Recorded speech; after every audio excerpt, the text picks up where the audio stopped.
존경하는 국민 여러분, 우원식 국회의장님, 그리고 선배 동료 의원 여러분, 그리고 국무위원 여러분, 경기도 용인시정 더불어민주당 이현주 의원입니다. 내일 헌법재판소는 재판관 전원일치로 주문 대통령 윤석열을 파면한다라는 선고를 할 것이라고 저는 확신합니다.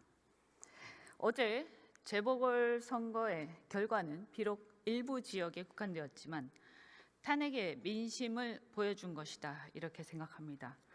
대한민국의 혼란과 불확실성의 어둠이 사라지고 새로운 출발을 통해서 희망과 역동의 시간이 찾아올 것이고 성장과 회복의 시대를 열 것으로 기대합니다.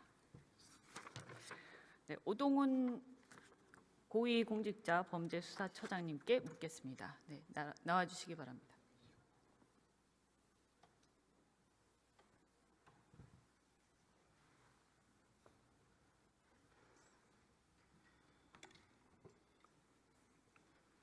네, 반갑습니다. 고생이 많으십니다. 최상목 경제부총리께서 오늘 출석을 하시지 않으셔서요, 제가 처장님께 물을 수밖에 없습니다.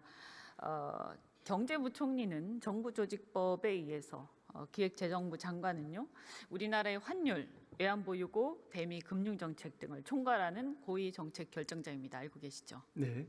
네.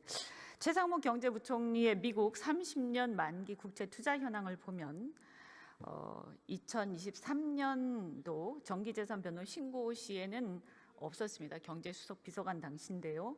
그러다가 그해 말에 인사청문회를 합니다. 부총리 인사청문회를 하는데 그때 1억 7천만 원 정도의 미국 국채를 부유를 하고 있습니다. 그래서 그때 이게 문제가 되어서 부적절하다라고 하니까 여기에 대해서 이제 매도 약속을 하고 24년도 정기재산 변동 신고 시에는 없습니다. 그러니까 매도를 한 것으로 보입니다. 그게 아니라면 이제 그것은 이 자체 신고 자체가 문제가 있는 거겠죠. 그리고 나서 올해 또 3월 정기재산 변동 신고에서 1억 9,700여만 원, 그러니까 한 2억 원 정도 매입한 걸로 보이는데요. 처장님께서는 공직자 윤리법상 이해충돌 방지 의무 알고 계신가요? 네. 네. 혹시 말씀해 주시겠습니까? 뭐 그런 부분이 지금 우리 공수처의 좀 수사 대상이 좀 제한되어 있습니다. 예, 그래서 만일에 이제 그런 부분에 해당되는 부분이 있으면 저희들은 법과 원칙에 따라서 이 부분 지금 의원님 말씀하신 부분 유념해서 또 조사할 수 있는 그런 상황입니다. 네, 제가 봤을 때는 어쨌든 팔고 다시 사지 않았습니까? 그러니까 그 얘기는 뭐냐 하면 이미 문제가 있다라는 것을 인식을 충분히 하고 다시 매입을 한 것, 이것은 충분히 고의적이고 매우 비윤리적이다, 이렇게 생각하고 인사청문회를 통해서 국민들한테 약속을 한 것, 이것을 국민을 다시 기만한 행위에 해당이 됩니다. 그래서 굉장히 심각한 건데요. 제가 하는 자료를 보니까 일반 국민들은 평균 해외 증권 투자 금액이 한 1,400만 원 정도밖에 되지 않습니다. 그런데 자산이 얼마나 많은지 모르겠지만 2억 원이라는 것은 매우 큰 금액인데요. 이 금액을 경제부총리가 이렇게 미국 국채에 30년 만기 미국 국채에 다 투자를 했다. 굉장히 큰 금액인데 어떻게 이렇게 많이 투자를, 그것도 ETF가 아니라 직접 투자를 했을까, 이런 생각이 듭니다. 말씀드린 대로 환율, 외환보유고, 대미 금융정책 등을 총괄하고 있는데 작년에 우리 환율이 어땠습니까? 우리 환율이 굉장히 불안정하지 않았습니까? 그죠? 그래서 이 환율이 상승할 경우, 환율이 급등하면 우리 국민들이 굉장히 힘들어지는 게 많았고, 작년 같은 경우 이게 문제가 많이 됐었는데요. 이 미국 국채는 사실 어쨌든 환율이 급등하면서 본인이 이익을 볼 수 있는 그런 구조였습니다. 그런데 이것을 팔라고 해서 다시 팔았는데, 그리고 나서 다시 샀습니다. 그것도 환율이 굉장히 어려울 때. 그래서 이것은 저는 매우 심각한 문제가 있다. 그래서 이거는 이해충돌 방지 의무 위반, 그리고 또 말씀 아까 잠깐 드렸지만 한국은행의 금리 결정 과정, 그리고 외환시장의 개입 계획, 그리고 정부의 환율 방어 정책, 이런 것들의 정보를 실시간으로 또 접할 수 있는 자리이기 때문에 미공개 정보 이용 행위에도 해당할 가능성이 있다라고 생각을 합니다. 여기에 대해서 배임은 물론이고요. 물론 사실관계를 다 조사를 해보셔야 되겠지만 그래서 이런 부분들에 대해서 수사를 해야 되지 않느냐라고 생각하는데 어떻게 생각하십니까? 뭐 의원님의 그 고위공직자의 그 청렴성을 그 강조하는 그런 부분에 대해서 깊이 동의를 하고요. 다만 이 고위공직자 범죄 또 수사 대상은 또 제한돼 있으니까 혹시 그런 부분에 대해서 저촉하는 부분이 있는지 만일 저촉된다면 법과 원칙에 따라서 성실히 수사하도록 그렇게 하겠습니다. 네, 청렴성 그냥 고위공직자라서 그런 게 아니고요. 이분이 경제부총리이기 때문에 더욱더 그런 것입니다. 자신의 일이 바로 이런 것이었고 문제는 국익과 사익이 정확하게 상반되는 상황 속에서도 계속 보유하고 있었다. 당연히 팔았으면 다시 사지 않는 것이 정상적인 사고겠지요. 그죠? 이것은 매우 노골적인 행위입니다. 저는 이것은 그냥 다른 고위공직자가 미국 국채를 매입한 거하고는 완전히 다른 얘기다라고 생각을 하고 더군다나 인사청문회에서 그렇게 문제가 되어서 팔았는데도 불구하고 다시 샀다라는 것은 매우 고의적이고 아주 그 뭐라고 해야 되나요? 굉장히 뻔뻔하다 하는 생각이 듭니다. 이것은 그냥 놔두면 안 됩니다. 반드시 수사를 해야 된다. 이렇게 생각하고 적어도 조사를 해서 문제가 없다라고 저는 문제가 없다라고 될 리가 없다고 생각합니다. 왜냐하면 공직자윤리법은 이거 실제로 이익을 얻었느냐 안 얻었느냐가 문제가 아니다. 그렇지 않습니까? 예, 그래서 공수처의 수사 대상이 맞다면 응당 수사를 하셔야 됩니다. 네, 의원님 말씀 유념하겠습니다. 네, 네, 들어가셔도 좋습니다.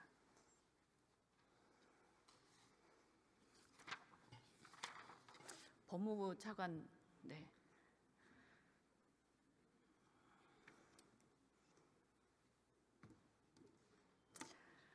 네, 반갑습니다. 검찰총장께서 나오시지 않으셔가지고, 네, 불가피하게 차관님께 네. 줄 수밖에 없습니다. 오늘 김건희 주가 조작 유죄가 네네. 확정되지 않았습니까? 불기소 처분에 대한 재수사 해야 된다 이렇게 생각을 합니다.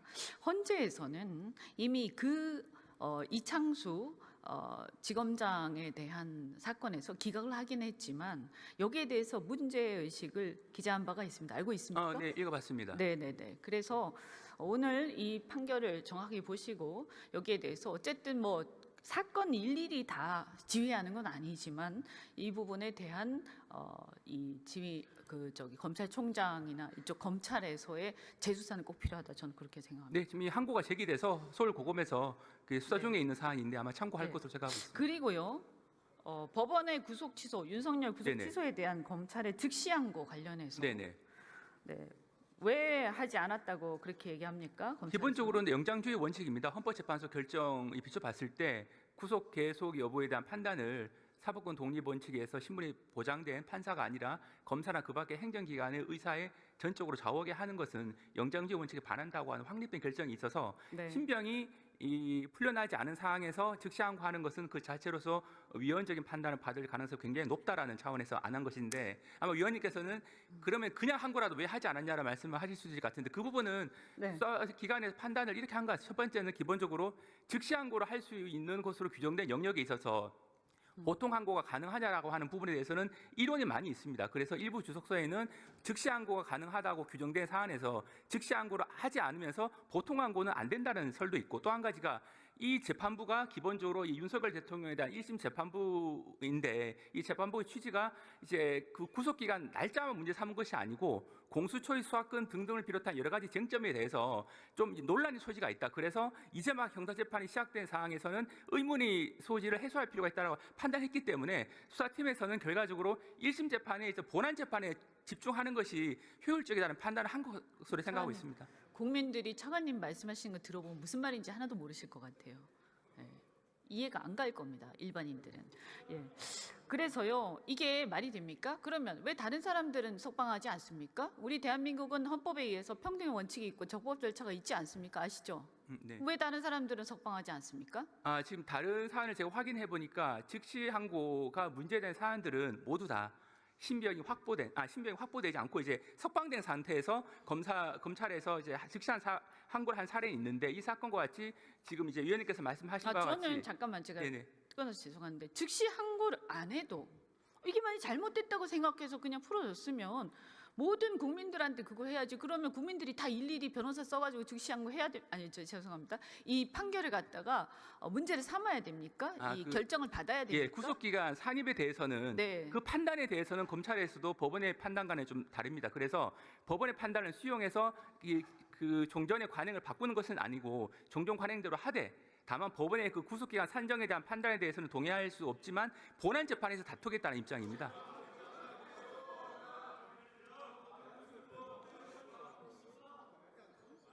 차관님이 생각해도 말이 안 되지 않습니까? 앞뒤가 안 맞잖아요. 아니, 윤석열 개인만을 위해서 특화된 무슨 검찰도 아니고 그러면 안 되는 거죠. 그러니까 검찰이 국민의 신뢰를 못 받는 거예요. 이건 매우 심각한 일이라고 저는 생각합니다. 정말 그렇다면 모든 피의자, 모든 피고인들을 다 석방을 하는 게 맞습니다. 그게 옳든 그르든 간에 절차적인 문제에서. 그렇지 않습니까? 그냥 해야지 왜 그 사람들은 그러면 법원에 뭘 받아와야 됩니까? 이미 그렇게 해서 승복을 했는데요.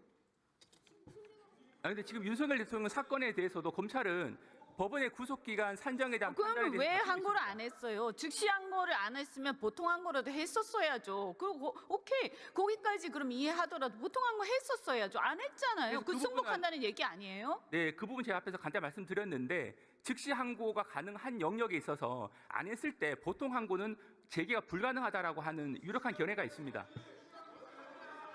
시도해 보셨어요? 안 했잖아. 견해가지고 그렇게 합니까? 이거 국가적으로 중요한 사안인데, 그죠? 그리고 이 부분은 기본적으로 이 본안 재판을 통해서 수사와 기소 과정의 적법성 여부를 확인받을 예정에 있고, 그 부분은 수사팀에서 판단한 부분이라고 생각합니다. 내일 헌재에서 파면이 되면 다른 사건들 수사가 개시가 될 수밖에 없다고 봅니다. 군사반란죄를 비롯해서. 그러면 다른 사건들의 수사와 동시에 저는 빨리 구속을 다시 재개해야 된다 이렇게 봅니다. 왜냐하면 이런 문제들이 있기 때문에 국민들은 매우 불공정하다. 그리고 수사기관과 검찰, 법무부에 대한, 정무에 대한 그 불신에 가득 차 있다. 이렇게 하시면 안 된다. 말씀드립니다. 들어가셔도 좋습니다.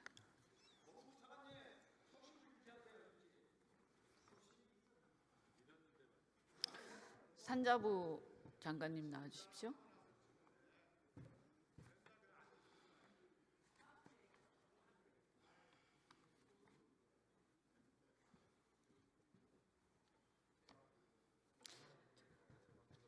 시간이 얼마 없어서 오늘 어제죠. 트럼프 정부에서 상호관세 발표했죠. 네. 어떻게 생각하십니까?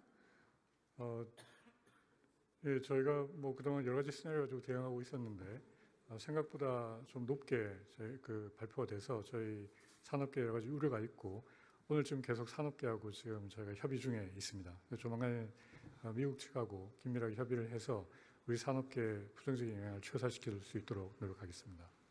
네. 총리 주재 경제 TF에 장관님 참석 안 하셨습니까? 네, 못했습니다. 네. 그 장관님은 못하시고 여기 나오셨잖아요, 그죠? 그리고 어제 새벽에 발표가 났으니까 얼마든지 대응 주재 회의는 새벽 아침 할 수 있었습니다. 그런데 왜 총리와 경제부총리는 안 왔습니까?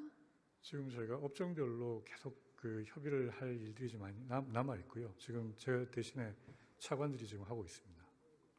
뭐 제가 장관님께 여쭐 건 아니라고 생각하는데 어쨌든 산자부 장관께서는 참석을 하실 수 있는 것입니다. 그런데 왜 경제부총리는 나오지 않았는가 묻지 않을 수가 없고요. 민간국가 지정과 관련해서 이게 문제가 있다. 굉장히 심각하다. 이게 언제 지금 이거 우리가 다시 한번 이걸 뒤집을 수 있는 기회가 있죠? 민간 국가 문제는 에너지부 장관 그 소관 그 네. 부서인 에너지부 장관하고 저희가 협의를 했고 에너지부 장관도 한미 간의 여러 가지 과학기술 협력이나 에너지 산업 그 투자 뭐 경제 협력 부분이 많이 있어서 이 문제를 빨리 조속히 그 해결하겠다는 의지가 있습니다. 그래서 저희가 지금 실무 협의를 계속하고 있고요. 최대한 빨리 이유가 뭡니까? 그 국가 지정 이유. 저희는 그 에너지부에서 발표한 대로 지금 그 기술 보안 관련되는 그 내용으로 저희는 알고 있습니다. 네, 근데 핵 비확산 문제도 있다라고 생각을 하는데 그 얘기는 제가 다 생략하겠습니다. 4월 15일 네. 예, 그때까지 빨리 이것을 다시 제고하도록 해야 됩니다. 네, 저희가 지금 미국에 가십니까?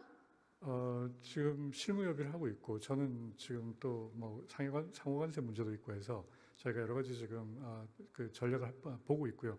통상교섭 본부장이 조만간에 미국하고 협의를 하러 지금 갈 예정이고 저희가 여러 가지 산업계하고 좀 전략을 만들고 있습니다. 네, 알겠습니다.